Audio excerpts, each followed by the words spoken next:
Good afternoon, ladies and gentlemen. It's really great honor to moderate the futuristic session, it's thank you our future for host this timely event as well. Last month, I think this session, as you know, this session covers blockchain. So it's not an interesting topic. It's not an easy topic, but it's pretty interesting one, I guess. Last month, Jeff Eckel, who is CEO of Hannon Armstrong. Hannon Armstrong is very successful clean energy investor in New York, and he said there are three drivers behind his big success in clean energy investment. The first one was decarbonization, and second was decentralization, and third was digitalization. And our session also, I think you have heard of those three drivers in the morning as well. And my session and our session also will cover the focus on digitalization and the decarbonization and decentralization. I'm very happy to and honored to moderate the session with sort of global, very experienced gurus related to the carbon and blockchain. The gentleman right next to me, he's Anton Galenovich. He is founder of DAO Integral Platform for Climate Initiatives, and he has 30 years of experience in international political and economic relations, especially 20 years of experience in international climate policy issues, environmental market-based mechanisms. And the next to him, he is Tom Baumann. He is founder and co-chair of Climate Change Coalition. I think Tom has co-founded several startups since 2007. And now he is the international chairman of the ISO Climate Change Standards Committee. And the right next to him, Sejung Kwon, he is, I think many of you know him, the Director General of Ministry of Foreign Affairs. He's in charge of Climate Change, Energy and Environment and Scientific Affairs Bureau.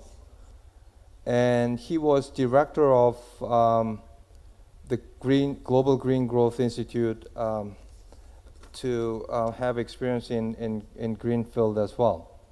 And the gentleman, the far left-hand side, the Steve Chu, he is founder of Will Litcher, and he will explain about his company while he's presenting.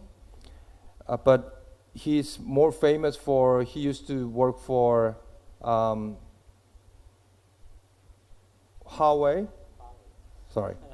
He used to work for Huawei, and I think he was CTO, and he managed 13,000 staffs. So he used to be a big guy, and there must be a reason that he moved on his career from the big company into the startup in this blockchain and carbon area. So it's very interesting to hear that as well. So I think I want to have the luxury to start the session with the Sejung Kwon, who has the governmental perspective on the climate action, followed by the other global, very experienced gurus to share their experience and their solutions in climate change, climate challenge, and blockchain. So before I give the floor to Sejung first, I would like to just to use the 1 minute to set the scene on blockchain and climate change. Sorry for a little bit busy slide, but I'll just try to put everything into one slide to set the scene. This is WEF, World Economic Forum, last month announced the analysis of 65 blockchain use cases to environmental challenges, and they regrouped that cases into 8 solution groups, as you can see from the slide. So the reason that I'm just popping up this slide is to give you some frame before you listen to invaluable examples and cases related to blockchain and carbon. I think you might need some frame or the groups that you can think of, perceive. As you can see from number 1, it's, the blockchain can make supply chain more transparent, and it can manage better resource, and also it can raise the trillions, and it can incentivize circular economies by the financial values from wastes, and it can transform the carbon markets, and also it can enhance the efficiency of MRV and disaster preparedness and humanitarian relief as a platform. So I'll just stop here. This is the 8 categories that the WEF just announced. So within this groups in mind, I would like to give the floor to Sejung Kwon so that he can start the climate action, digital-based climate action from governmental view. It's yours.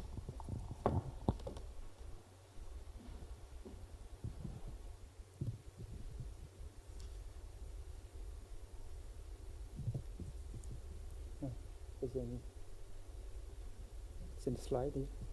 Yeah. Thank you, Dr. Kim, as moderator. I'm very pleased and honored to be here with you, especially with many experts and business sectors together. It's very meaningful for me to introduce the government perspective on the climate action utilizing digital technologies. My idea is digital technology using climate action initiative is the only initial step. So it's only concept phase.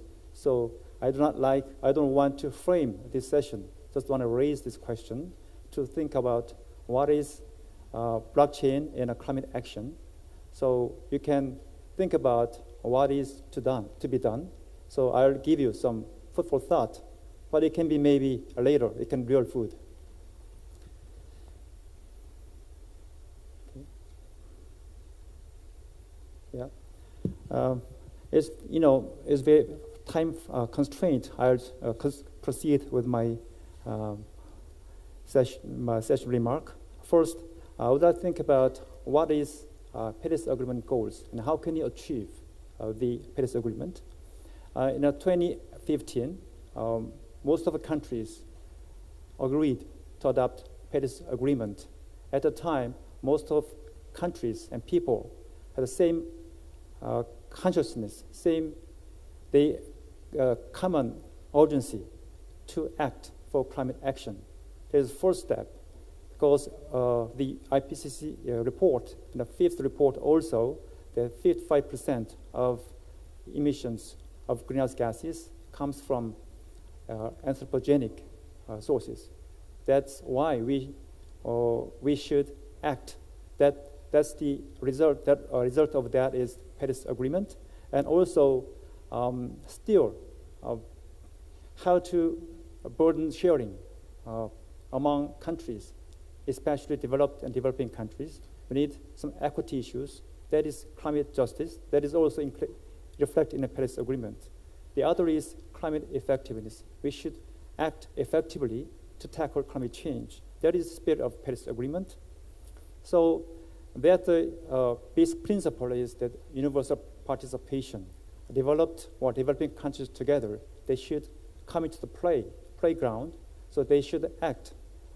It can be a difference between the burden. However, they should participate. That is, universality is the Paris Agreement spirit.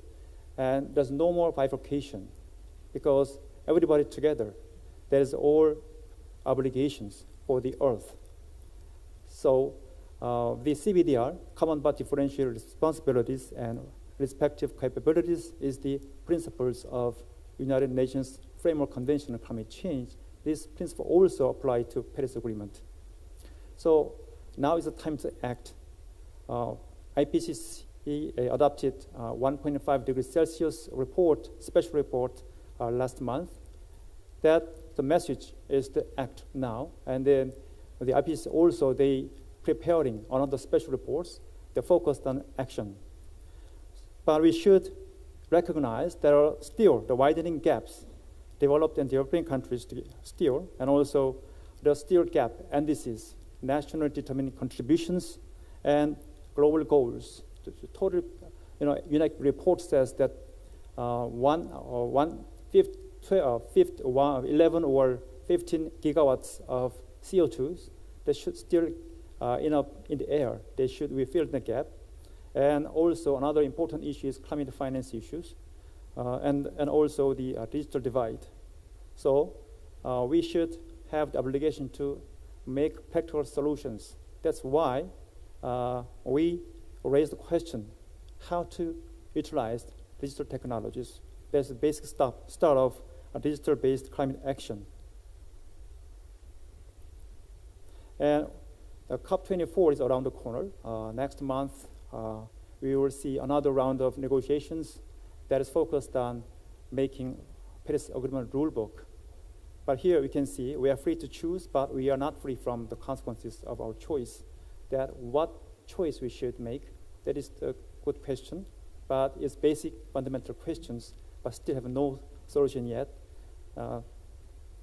That's why Korean government now considering to raise climate action initiative on utilizing digital technologies. But is, as I mentioned, it's initial stage, but we should think about what's going on. What should we do as government sectors? But I should emphasize that the initiative is not limited to blockchain. It covers other technologies, IoT, artificial intelligence. Altogether, we can use how to come up with better solutions to using state-of-the-art technologies. But this session is talking about blockchain, so I focused on blockchain technology. As you know, the blockchain is everybody talk about, but there's not much agreement.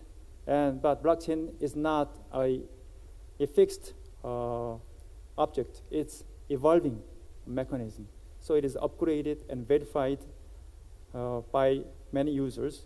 So it is the important character is the distributed transaction system, and data is in a block.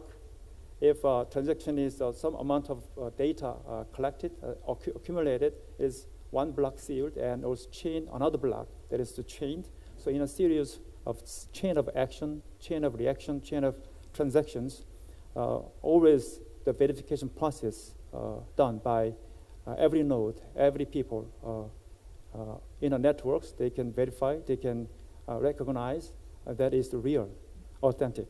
That is the important thing for the digital technologies. And this technology also important in a way that is transfer of various assets, any kind of assets, intellectual property, or what kind of value it can be transacted in a internet by digital technology. And also a secured encoded encryption system. As you know, the blockchain technology is distributed. As Dr. Kim mentioned, we see the three trends: decentralization, decarbonization, digitalization. Altogether, also we can see also another 3E. There is energy transition and electrification. and also e-mobility. The kind of situations, the trends also we should deal with. We cannot deal with these matters by business as usual. We need business as unusual approach is needed. I can give you one example is in case of power sector transactions. Currently, we have centralized dispatchable plants like LNG plants, coal power plants, and nuclear power plants, and also centralized nuclear plants that is independent renewable energy power producers.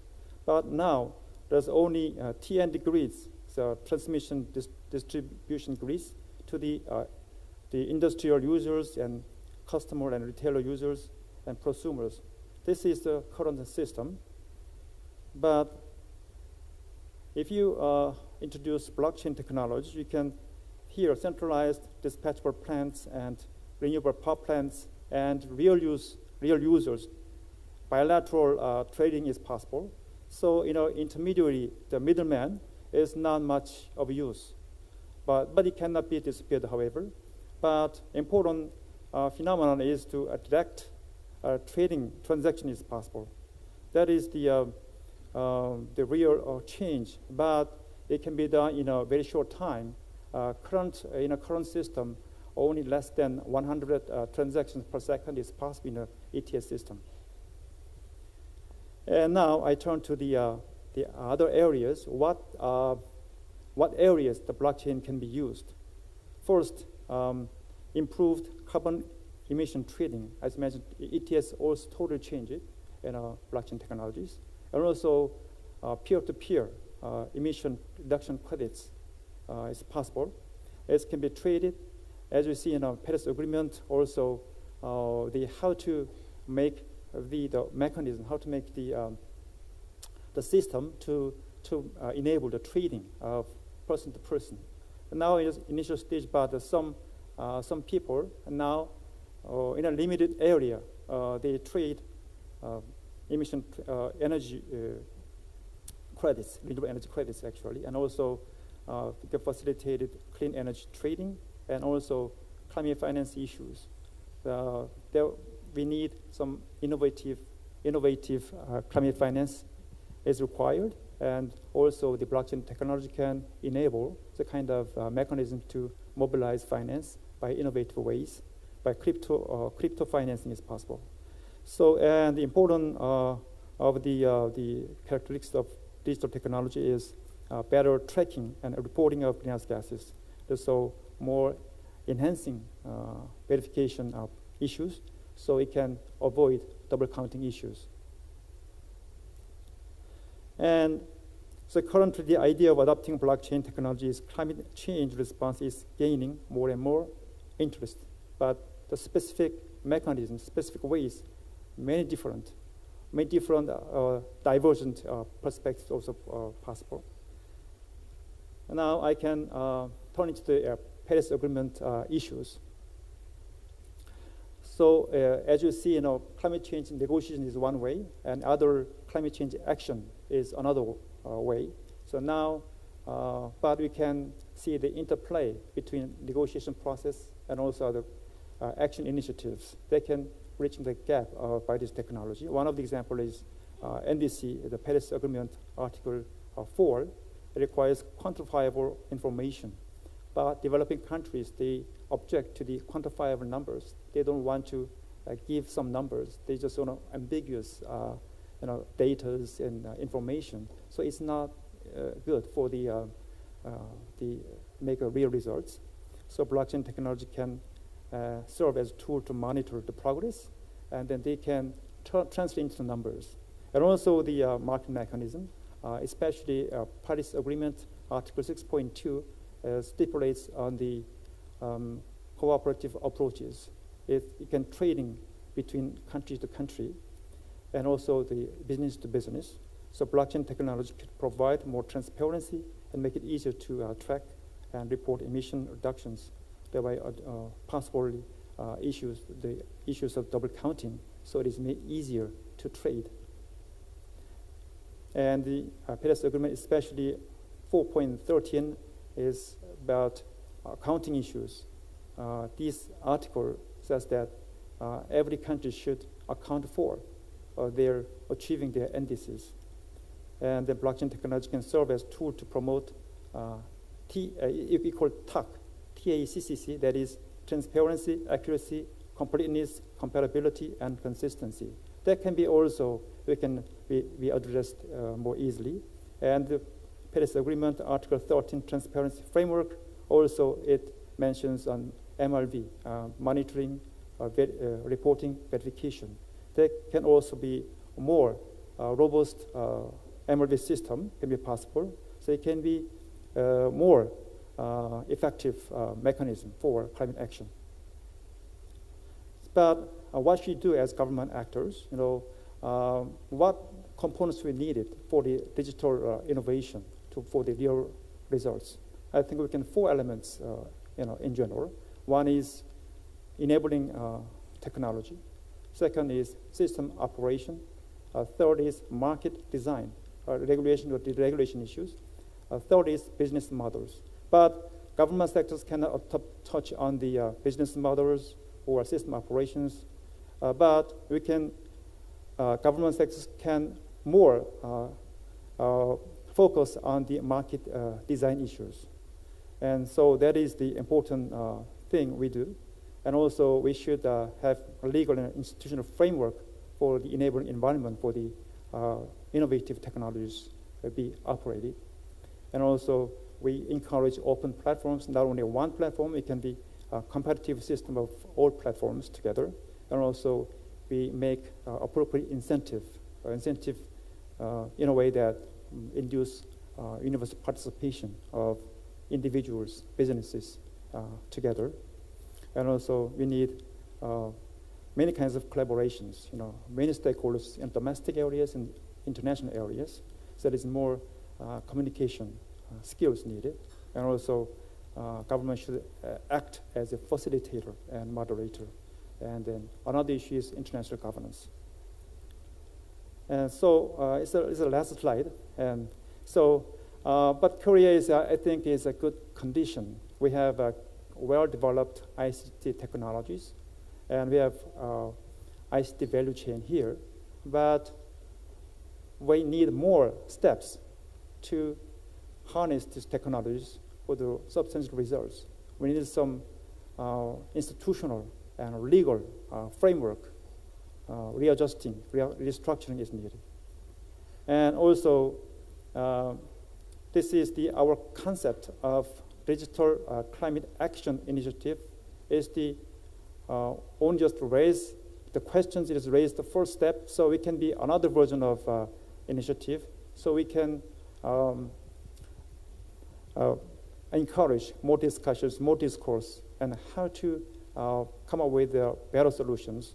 So we would like to raise this issue on the table at an international arena. And as I mentioned, other elements of business models and system operations, enabling technologies is more can be done by business sectors, private sectors. So we need to gather together to consider what kind of better solutions, a better framework, better platforms to enhance climate action initiative to fill the gap between developed and developing countries and these goals and Paris Agreement goals. New technologies do not allow for the bifurcation. So even if the developing countries still lag behind, it can make faster. So it can, the developing countries can be developed countries, advanced countries in digital technologies. Thank you very much. Thank you so much. While he was focusing on sort of holistic view on carbon and the blockchain, now we can move on to Dr. Glanovich to share his experience using some cases on climate change and the mitigation ambitions. Thank you. And I would like to thank the host for this honor and for a very warm reception. And thank you, Mr. Kim, for describing accurately some of the important characteristics of blockchain technology. That makes my task a bit easier. And you know, like ancient Chinese philosophers advised to starting discussions to correct the name, to give the accurate definitions of what we're talking about. So what I would like to do is to define what I exactly mean by blockchain. And it is actually a distributed peer-to-peer database, but not every distributed ledger is blockchain, and blockchain is a peer-to-peer system forged by consensus, which is the first thing that makes it similar to UNFCCC, which is working on the basis of consensus. But in blockchain, consensus is far more rigid protocol. You cannot break the protocol. You cannot break the algorithm while UNFCCC executives can just ignore the party that is, you know, explicitly objecting to someone. It can't be done on blockchain. So,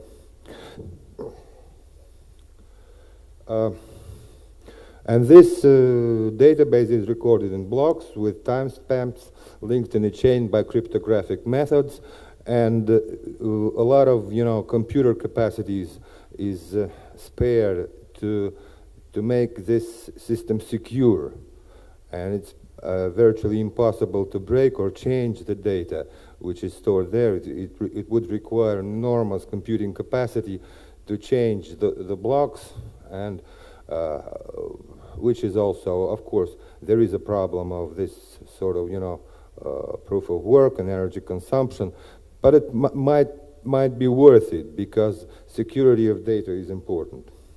The other thing, important characteristic which came up with the appearance of Ethereum is that now we have an opportunity to use a planetary virtual computer with open source self-executing protocols, so-called smart contracts, directly integrated into the blockchain.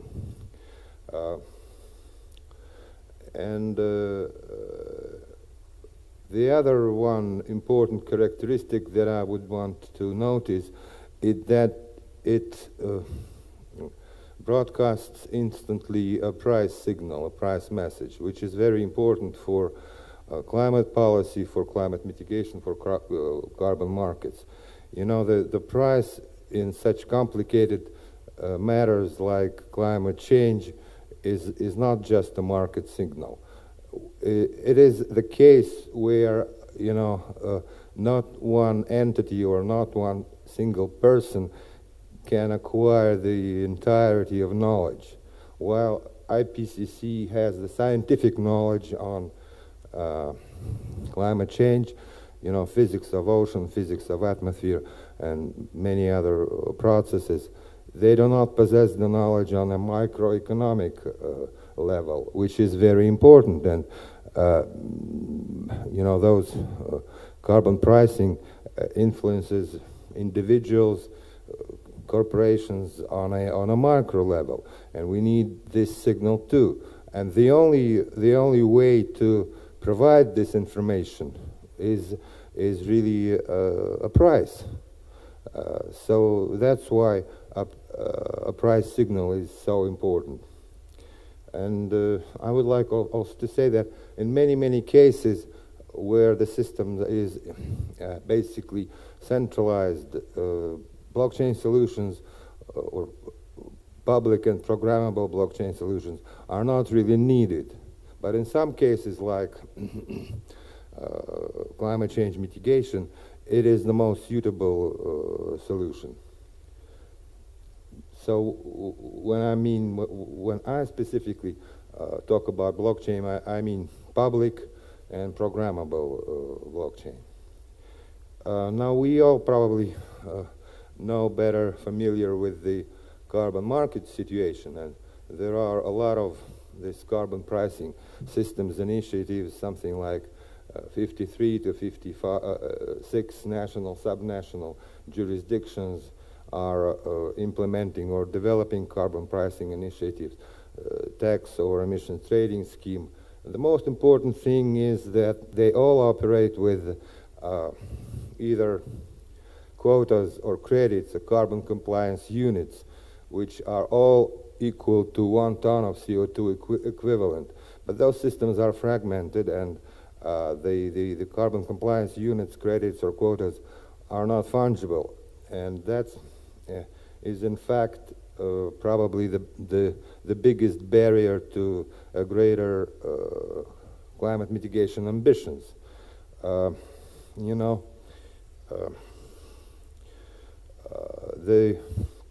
probably the first emissions trading initiative was based on a very simple and, in my point of view, genius invention of a offsetting policy when no new source could be introduced without offsetting the existing sources' emissions in a ratio of 1 to 1.2, and it was tremendously successful. It was back in 1976 in the U.S. The other, you know, case of, you know, sort of climate policy that comes to mind, you know, in 2012, a California Berkeley laboratory has examined a carbon footprint of cannabis, and they found out that in-house or indoors production of cannabis consumed about 1% of total US electricity, which is very big figure. So what was the conclusion? The conclusion was that the most reasonable climate policy would be to legalize production of cannabis so people could grow it outdoors, and it's perfectly possible in California. And it's been done later. They haven't analyzed yet what the result was, but that's, you know, shows the difference between climate policies. You know, recently Singapore announced that it's going to introduce a carbon tax, but along with a credit-based carbon tax. The credit offsets are going to be used too, and we're going to be interesting to look at this example. And actually, you know, the point is that all those systems are very different, and you cannot really rely on hopes that at some point there will be a unified governance system or a world government or a unified standard that will make all the systems come together. It can be done only on decentralized basis, and you know, the principle of you know, common and distributed but differentiated responsibility, and there are 200 sovereign states participating, and there's no chance for a centralization of this process. It's going to stay decentralized. So blockchain is as inherently decentralized, transparent, and public is the best solution here. Now here I just pointed out some inherent properties of blockchains that are public blockchains that are so much suitable for a climate mitigation policy. And basically, you know, this decentralized and distributed governments and inclusion of big and small voluntary and mandatory programs into the same digital environment, into the same digital space, is possible with public programmable blockchain. Essentially, the Paris Agreement itself is a protocol of a decentralized interaction of the parties.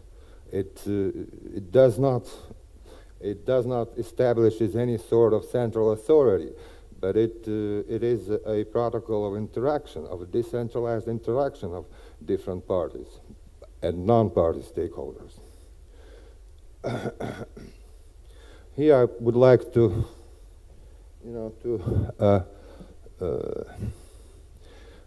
come to the point of what I think is the main barrier to the bigger climate ambitions. We probably economists remember the famous cause theorem that says that, you know, if transaction cost would be equal to 0, then the limited resource, however distributed at the beginning, would be instantly redistributed in a perfect, ideal, optimized manner, which is about, you know, a hypothetical case of a spherical resource in a vacuum, but which means that transaction costs are of a critical importance. And these transaction costs in climate mitigation policy are enormous, you know, with all these conferences, negotiating of the parties, different systems, so much, it's so hard to link them and to merge them. You know, it took almost 10 years for EU ETS to negotiate with Switzerland to merge their systems, while they were very similar, and Swiss ETS is so small, but still. So blockchain as a peer-to-peer solution, as a as an ecosystem that provides technically for a very efficient interaction of different programs and solutions, might minimize the transaction cost, and that is the way to a new level of climate ambitions. And in fact, you know, but it is complicated because in fact the fundamental component of economically, the fundamental source of emission is a transaction between two parties, between the buyer and the seller. The emissions generated at the power plant are generated because the consumer buys them. But then there is a third party, maybe a future generation or a planet that receives the damage, and there is a supplier of the offsets who can mitigate this damage. It's a complicated system, but blockchain peer-to-peer solutions provide for solution for this model. Now, there are of course technical issues known about the blockchain: scalability, you know, energy consumption, interoperability, but the technologies are developing so fast that in fact here in these pictures there are practical ways that these issues are resolved. All scalability and the energy consumption level of blockchain and interoperability of different climate mitigation programs and of different blockchains. So the situation is not hopeless here, and it is the solutions have been found and are implemented. Now our platform, I mean the DAO IPCI, Integral Platform for Climate Initiatives, has been working since 2016. It has a minimal viable product that provides for verification, issuance, transfer, trading of carbon credits and other environmental units for their retirement. And we also have developed a proposal for a specific protocol for Article 6 ITMO mechanism. And it is what's I guess I should stress, it is a solution that's been working for 2 years. 1.6 million carbon credits directly verified onto the blockchain have been issued and are used now. Specifically, when I came to Seoul, I actually has offset my flight carbon footprint on the blockchain directly. With the use of cryptocurrency. And this is also probably, I haven't heard that anyone has done it before you.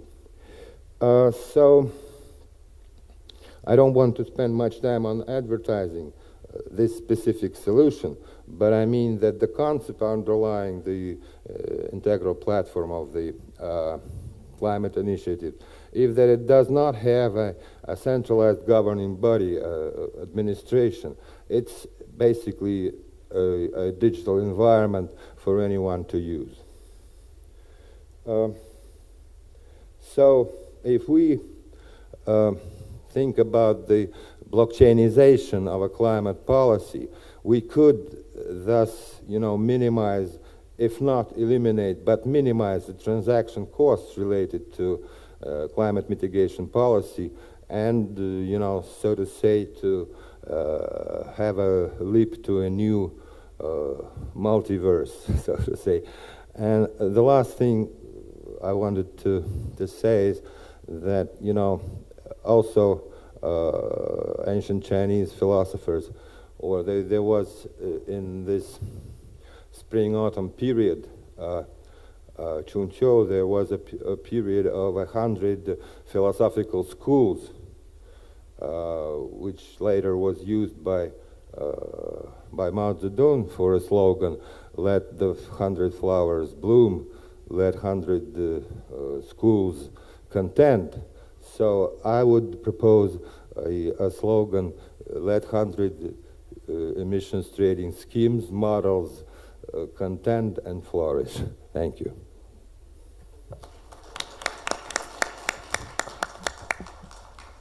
Thank you, Dr. Klanovich. I think many of you are very interested in the issuing tokens in the form of carbon credit of 1.6 million.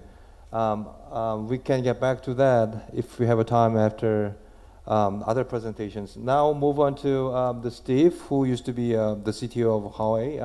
Interesting to hear his cases, blockchain and carbon. Thank you. Okay, thank you. Thank you for the audience who are still here. Thanks again to Mr. Kwon and also Adam. And their explanation about blockchain has made my life much easier. And especially Adam, he lived in Shanghai for 5 years, so he even explained about the Chinese culture. So it's make my life much even easier, okay? Who is a well ledger? As Mr. Kim mentioned, my background was interested by people because I used to work for the largest communication telecom company, Huawei.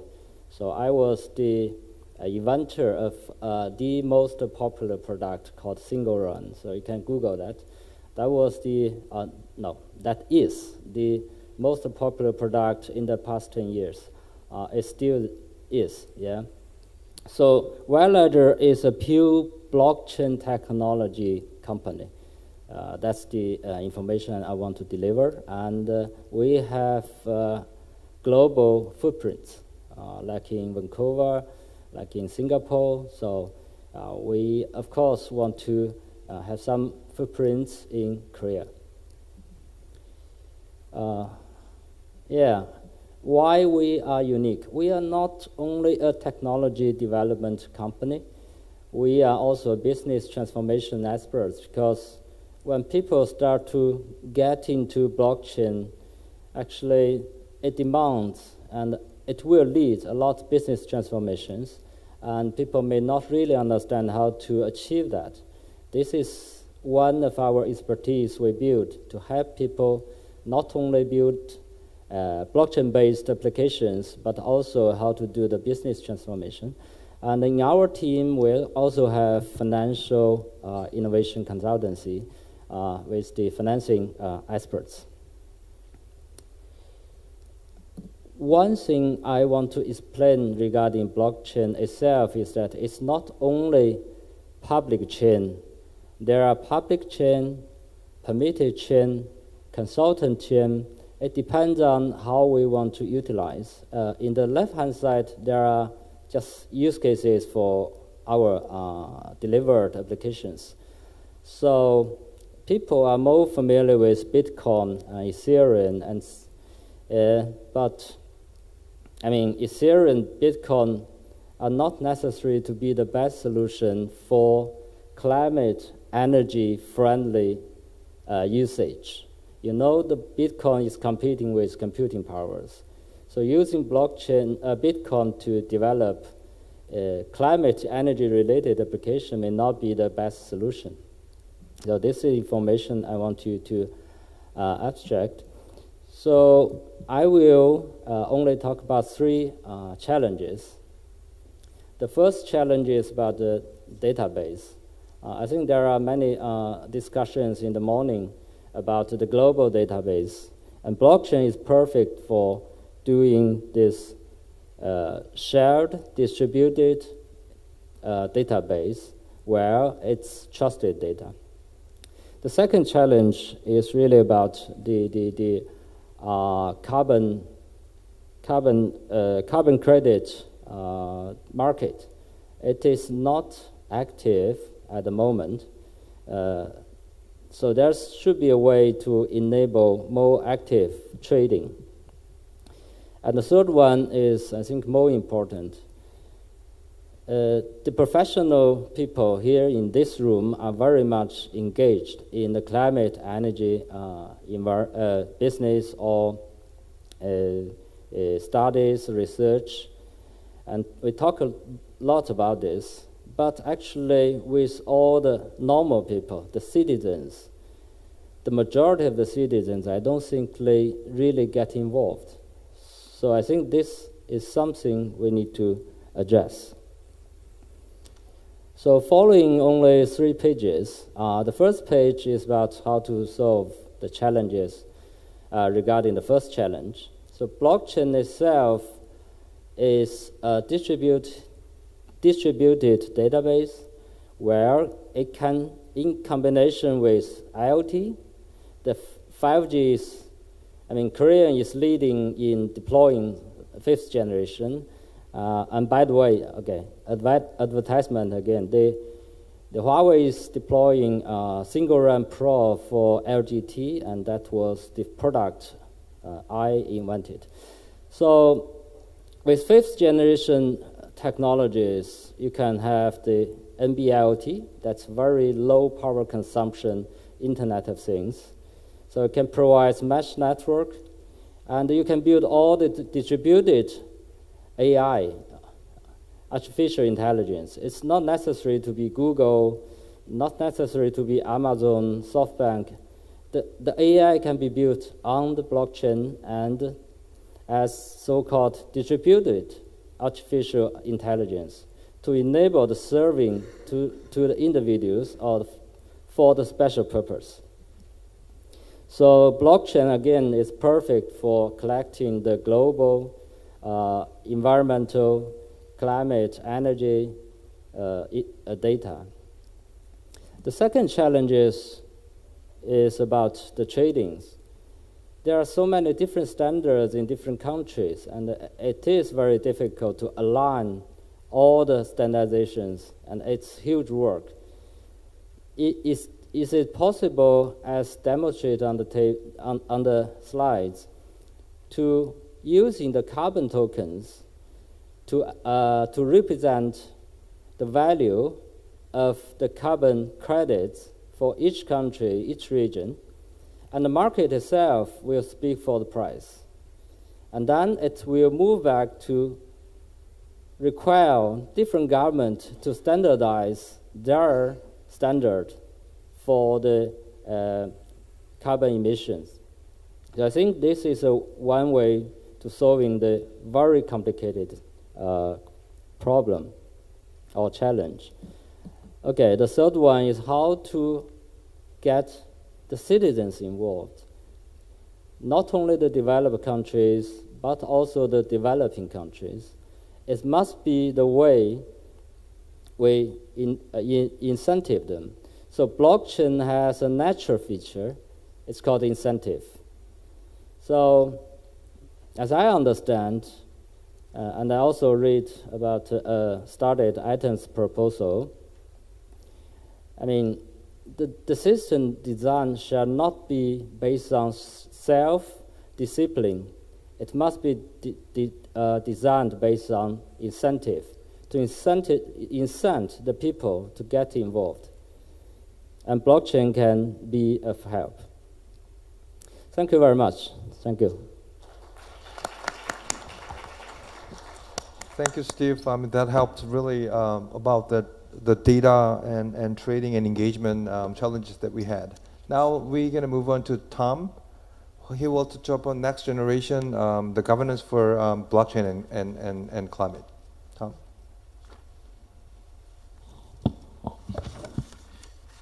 Thank you very much, Sung-Woo, and thanks as well to the conference organizers for inviting me to come to this great conference.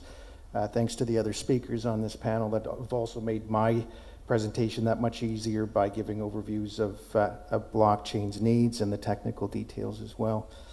And thanks again, Sung-Woo, for the introduction you gave earlier on. I wear a multitude of hats. I'm co-chair of the Climate Change Coalition, which is a global network and NGO, but I'm also global chairman of ISO's Climate Change Standards Committee. And in the last 3.5 years that I've been involved in blockchain, as noted by Sung-Woo, I've had several startups, a couple in the blockchain space, one on the mitigation side, one on the adaptation side. And in the last 2 or 3 years, or when I first started about 3.5 years ago, there was only a handful of blockchain groups focusing on climate and sustainability. Today, there's hundreds and hundreds of blockchain groups using different blockchain technologies in different sectors, of course, with a variety of different types of partners, whether they've used blockchain to do token sales or initial coin offerings in order to raise money. And so there's a great diversity of organizations out there, and I'll talk about that system level perspective rather than specific applications that our last couple of presenters talked about.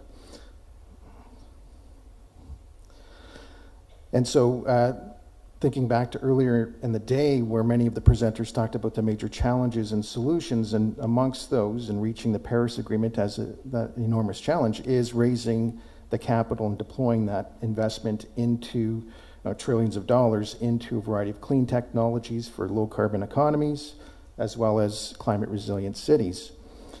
And so digital technologies represent a game changer in enabling that scaling of finance to happen in a very short amount of time. The carbon markets are 20 years old, roughly speaking, and there's about 30 years left to reach the Paris Agreement, so we need to move quickly and boldly with these solutions. Let's go ahead here. And so I'll give a quick overview of some of the digital tools for climate, going beyond blockchain. So digital tools are used for MRV, measurement, reporting, and verification. They're also used for helping to implement climate actions. So earlier, KEPCO talked about smart homes, but smart buildings, smart agriculture, smart transportation, and so on. And then go into some of the emerging digital innovations quickly and what needs to happen from a governance perspective to support blockchain for climate. So very quickly, if there are any carbon professionals in the room that have used some of these tools, whether they're greenhouse gas inventory software, life cycle software and databases, emission factor databases, and many, probably hundreds of online communities and online knowledge hubs that are also very good tools to connect practitioners and project developers and so on. So they're very good, but the challenge is they're not integrated in a system-wide perspective in the Paris Agreement era, where nationally determined contributions and all of the various types of climate actions that are bottom-up, subnational, are using different quantification approaches. And so these existing digital tools have limitations, and that's where blockchain, AI, IoT, et cetera, can help us get through this decentralized, bottom-up climate action system. So ICT for climate actions, there's been a number of studies on how ICT can be very powerful in resource efficiency. And this report, Smarter 2030, that was produced actually, I think 3 years ago now, looked at different sectors, mobility, manufacturing, agriculture, and so on. And somewhere in the order of 12 gigatons of emission reductions can be achieved just doing things smarter with ICT. And so they're generating data, they're collecting data in order to make more efficient resource decisions and at the same time reduce the emission reductions. And so in terms of the overall digital transformation, I think earlier today, beyond IoT and big data and so on, the sharing economy and going beyond simply the digital technology innovations, but some of the business model innovations that accompany what blockchain can provide as a means with which not only to track carbon units, like a ton of greenhouse gases, as an asset, but also the corresponding climate finance in terms of MRV of climate finance, whether that's into mitigation or adaptation, in order to facilitate the allocation of climate finance into climate action projects.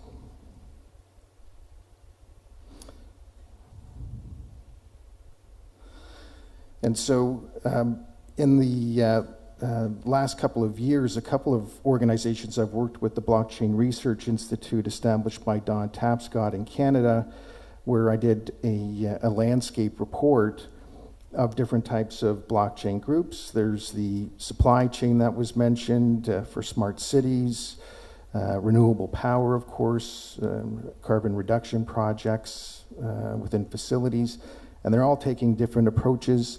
All of these blockchain-based carbon MRV applications at some point need to be aggregated into an NDC registry at the national level for nationally determined contributions, as well as for carbon markets.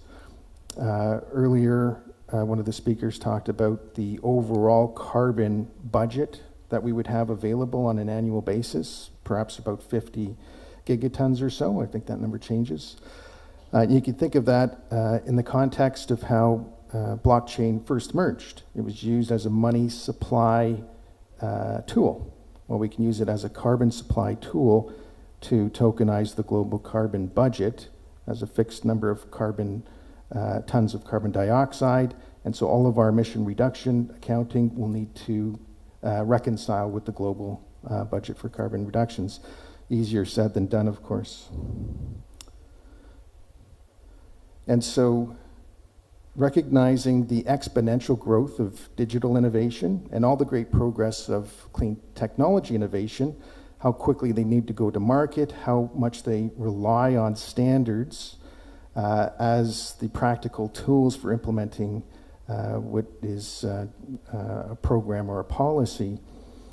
The standards that are developed often take an unreasonable amount of time. They can take years to develop an international standard in technical standards and be quite expensive, and that's simply not well matched with today's economy, as well as the Paris Agreement target and timeline that we've set for ourselves. And so the digital innovation and clean tech innovation also requires governance innovation. So can we create these standards, which are the rules that are implemented into the self-executing programs that were talked about, the smart contracts that automate MRV market activities, commercial transactions, and so on? Can we develop those standards in less than half the time for 90% less cost? And a multitude more standards that'll need to be developed, because the World Economic Forum, just to quote another report, estimates that at least 10% of the global economy will be on a blockchain within the next 10 years or so. That's an enormous number of blockchain applications, each running with these standards, so significantly more standards than exist right now, and a different type of standards, smarter standards for digital implementation. So modernizing the governance system by decentralizing how those rules are made is akin to how the technology would be applied at the ground level for climate actions in particular. And so very quickly, what is standards innovation potentially look like? It's restructuring how the standards are, the content of them, and how they're developed as well as implemented. And so whether that is making standards more modular within a framework that can be implemented faster, whether that's incenting the rules developers as part of the blockchain system. And so if we are going to create a carbon token to track the carbon emissions and carbon emission reductions, if those carbon tokens are being traded and they have a value to them, there is a portion of that value that can be attributed to the people who creates the rules to assure the integrity, environmental integrity, market integrity of those carbon tokens that could then ensure that we get the number of people developing those standards needed to move as quickly as the rest of the digital and climate innovation is.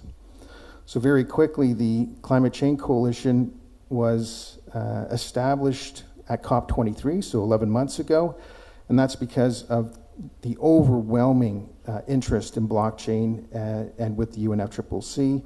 And so on the second last day of COP23, they asked if I would take on the challenge of creating a global network, and we've grown to almost 140 organizations now across dozens of countries. Here in Seoul, over the last few days, I've met with some Korean blockchain for climate organizations. I know there's a couple in the audience that I've met again today. And the members are all organized into different teams, blockchain for climate finance or for communities. Goyang City here is leading our coalition team specifically around communities, and there's regional teams and so on, and it's really a decentralized, self-organizing global network in order to be responsive to the needs of the stakeholders who are looking at solving different issues within climate change. And so our mission is really, as a coalition, supporting that collaboration, supporting the convergence, and as Sang-Nguyen Kim had said earlier on, the 3 C's, collaboration, convergence, and caring, or being able to come together as a group that's very interested in wanting to implement this transformational change to achieve the Paris Agreement. So that's really embodied in the Climate Change Coalition's mission. And our activities, supporting the networking and partnering, that's what I've been helping many of the Seoul-based groups over the last few days. Having events, we'll have an event at COP24 on December 10th. If there's anyone here who'll be at COP24 and is interested. We held an event at the World Bank Innovate for Climate earlier this year in May, as well as the Global Climate Action Summit in San Francisco. And World Bank, which is very active in the coalition as well, is engaging some of our experts in developing knowledge products and market research, as well as the pilot projects that are the proofs of concept of the technology in terms of the benefits and transaction cost reduction, greater integrity of the carbon units that are being accounted for as well. And so it's an open global network for anyone who'd like to join, and happy to talk about it later on. Thank you. Thank you, Tom. That really explains well about the next generation, the governance for the climate and blockchain. Now the session already used all the time that we had, but if you have a question or burning question, I'll just take 1 or 2 questions if you have them. And while you are, raise your hand if you have a question, though.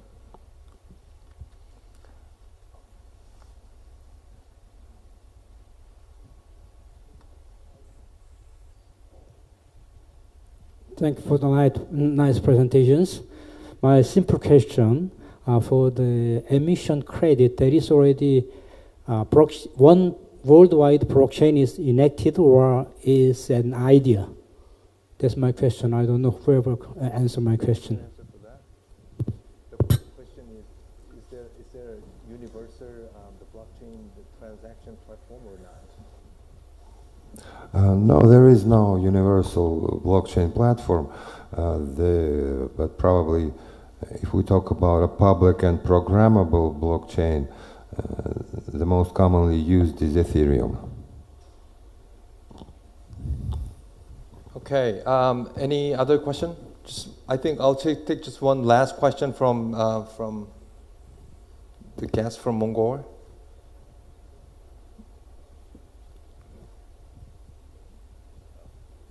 Thank you. Just this is my understanding, as well as discussions with other colleagues. This blockchain, using blockchain or chain computer systems, increasing the electricity demand. Means, on the other hand, the production of electricity, that is again adverse of climate change. Just today we are discussing, we are using more blockchain and just saving environment. That is a kind of contradiction. Can you explain a little bit about this, or is this correct my understanding? I think Tom and Steve can tackle that question. Sure, okay. Yeah, sorry. Go ahead. When blockchain or Bitcoin technology really emerged about 10 years ago, at that point in time, the computing power of computers and so on, if that hadn't changed compared to then and now, we'd already use more power than the world creates, is what the IEEE, Institute of Electrical and Electronics Engineers, estimates. And so the hardware and computing that's needed for a Bitcoin version of blockchain, which is very energy intensive, the technology is improving so that it uses less and less energy. But there's many types of blockchain technology that are significantly less energy consuming. The internet right now, if it was its own country, it would represent about the sixth largest energy consumer on the planet, the internet. Bitcoin is something like a small European country, and Ethereum is a slightly smaller country, but they're growing rapidly. Some people estimate that a Bitcoin transaction, just one transaction, can emit 0.5 ton of carbon, which is unsustainable, right? And so innovation in blockchain technology, and it's these other blockchain technologies primarily that'll be used for non-financial applications in contrast to Bitcoin for digital currencies, they can use 4 orders of magnitude less energy. And so those applications, those technologies that are coming out are the ones that are going to be deployed, because energy's money, cost as well, right? And so I think that there's no reason to get too alarmed, because certainly we're not trying to create a problem while we're trying to solve it. Okay, thanks. Thank you for the questions. Actually, those are the really good 2 questions, and I did prepare the proposal for the conference. So my proposal is that we should seriously consider to start an initiative to build a climate energy-friendly blockchain mainnet. So we're not using Bitcoin, not using Ethereum, because as Tom mentioned, that's one big country and another big country, right? There are much better way of building a blockchain mainnet, climate energy friendly, and serving the purpose to do the global climate improvements. Yeah. All right, I think I know you have more questions. Please proceed to the stage after this session, because they have lots of stories to be able to share.